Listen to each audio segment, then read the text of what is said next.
Bueno, a ver, sigamos escuchando a nuestro presidente. Entonces lo que tenemos que entender es que lo que hizo el gobierno anterior fue sostener un nivel de consumo quemando futuro. Y eso es gravísimo, eso no puede volver a suceder nunca más en la historia. O sea, nunca más puede volver a suceder en la historia que se le diga a la gente que la energía es gratis y te quedaste sin energía.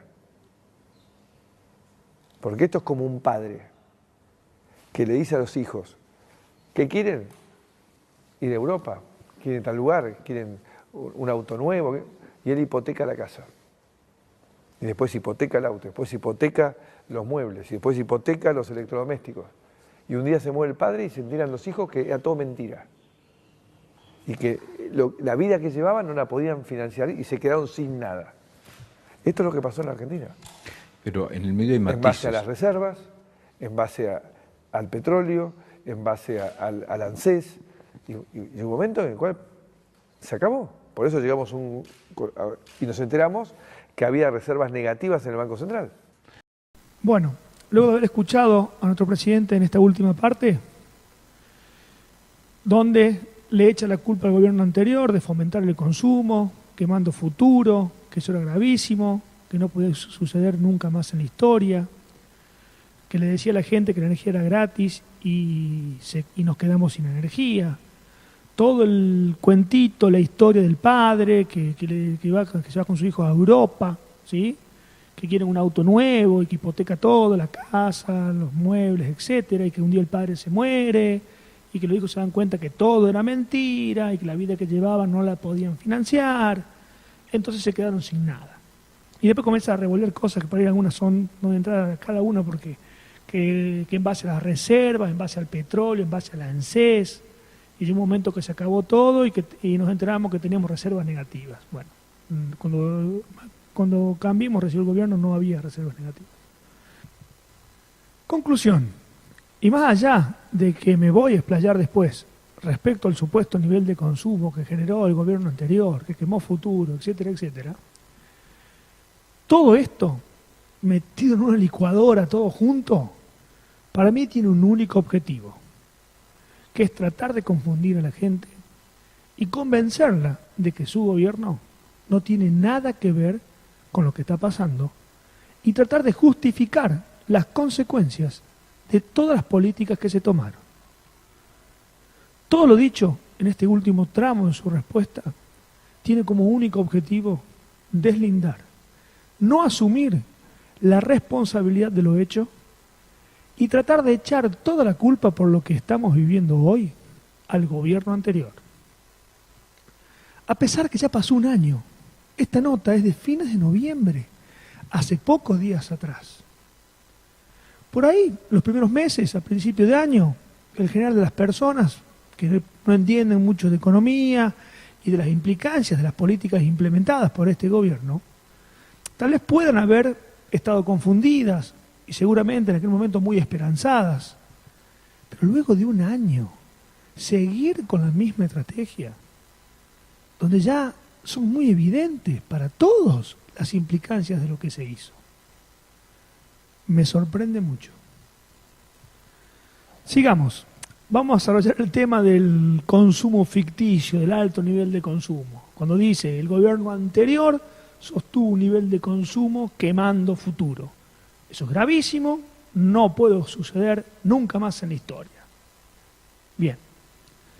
El consumo, el mejoramiento de la calidad de vida de millones de personas que se logró por políticas que implementó el anterior gobierno, no fueron ficticias, sino que son muy reales y concretas.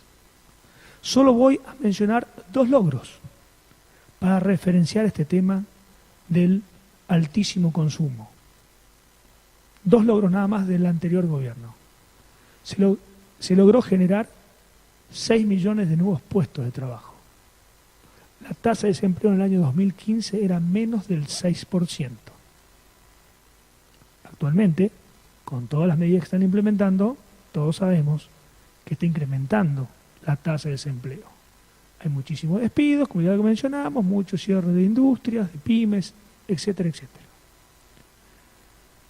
Y otro logro del anterior gobierno es que se jubilaron a más de 2 millones o 3 millones, no sé bien cuántos son, pero por ahí andan, de personas. Se jubilaron millones de personas gracias a una moratoria que les permitía a las personas que llegaban a la edad de jubilarse y que no tenían los años de aporte para hacerlo, que sí se pudieran jubilar. Recordemos que el gobierno de Cambiemos, cuando metió la ley Ómnibus, donde en esa ley creo que bajó el impuesto a los bienes personales y metía la ley que era con un título muy rimbombante y bonito, que era la reparación histórica para los jubilados, ¿sí? En todo eso trató de eliminar la moratoria para que se pudieran jubilar a estas personas, que creo que vencía justamente, si lo hubieran logrado, ahora a fines de noviembre se eliminaba la moratoria.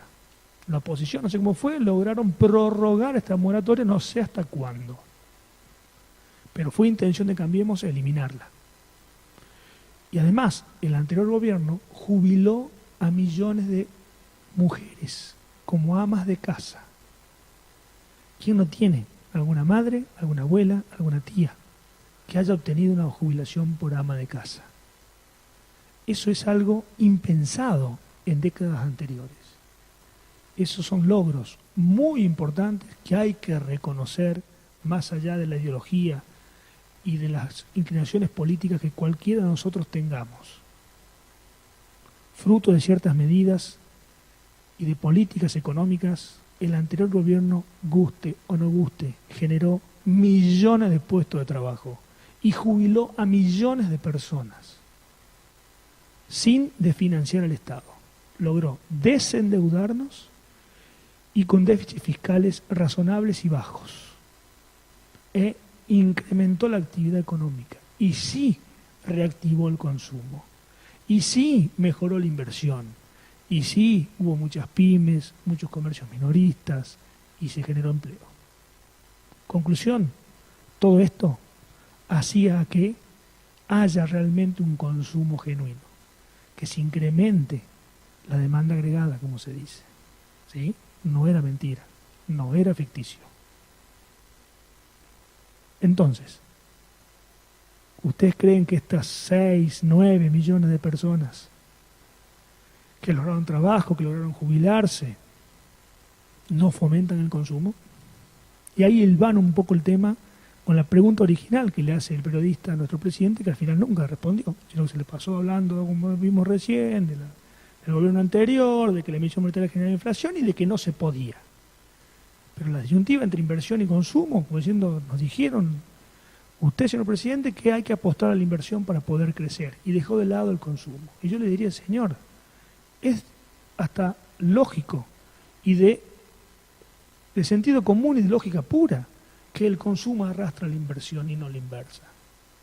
Si yo tengo consumo, tengo actividad económica, la inversión va a consecuencia de eso. Si yo tengo una pyme y cada vez me demandan más y puedo, seguramente voy a tratar de invertir, y si encima tengo créditos para las pymes y créditos para el consumo, se sigue reactivando la economía. Ahora, si eliminamos el consumo, le sacamos poder adquisitivo a la gente con todas las medidas que se han tomado, es difícil que alguien invierta en nuestro país, si no habrá a quien venderle.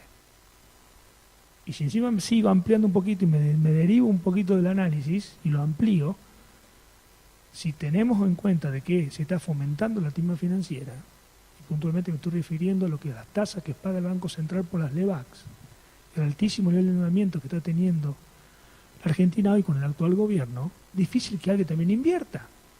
Primero, que los empresarios o los emprendedores locales no van a invertir justamente porque no hay consumo, no hay actividad económica, está cayendo. ¿Quién va a invertir? Y el que venga de afuera, difícil que invierta en algo productivo, se va a ir a la timba financiera. Si se le dio a pagar el 38% anual por las LEBACs, hoy está en el 26% y ya se está disparando el dólar, porque ya con una tasa del 26%, que es altísima, así y todo, prefieren comprar dólares.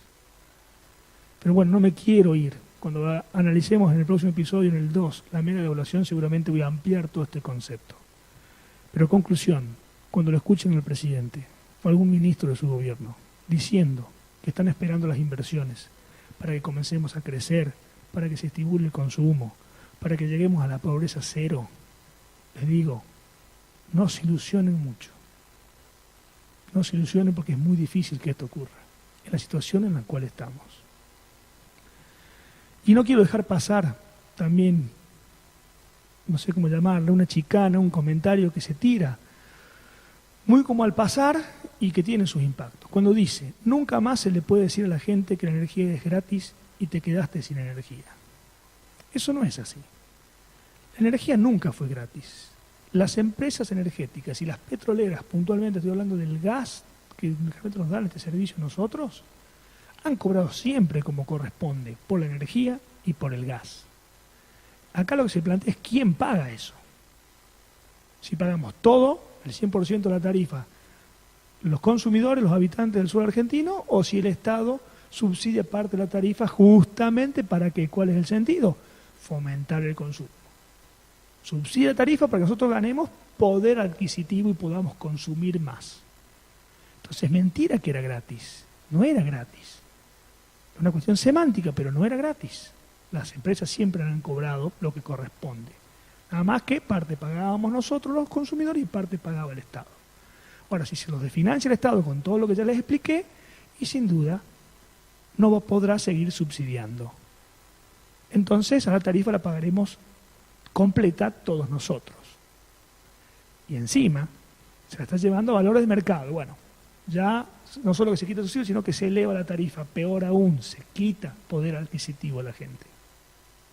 Escuchen, si no, el episodio 1, cuando desarrollamos el tema tarifazo del gas, ahí nos explayamos mucho sobre esto, sobre el subsidio y sobre el valor al cual se lleva la tarifa y qué implicancias tiene eso en el poder adquisitivo de todos nosotros. Conclusión, es mentira que vivíamos en una mentira. Es una justificación para ocultar las consecuencias de las medidas que se implementaron. Espero que le haya sido claro, que yo haya sido claro, y que cuando expliqué y desmenuzamos toda esta respuesta que hizo el presidente a este periodista, logren comprender un poquito mejor hacia dónde vamos. Y recuerden que el árbol no les tape el bosque. Los espero pronto, Dios quiera, ojalá que venga el equipo a trabajar, que podamos juntarnos a grabar el episodio 2. Les dejo un fuerte abrazo y que sigan muy bien.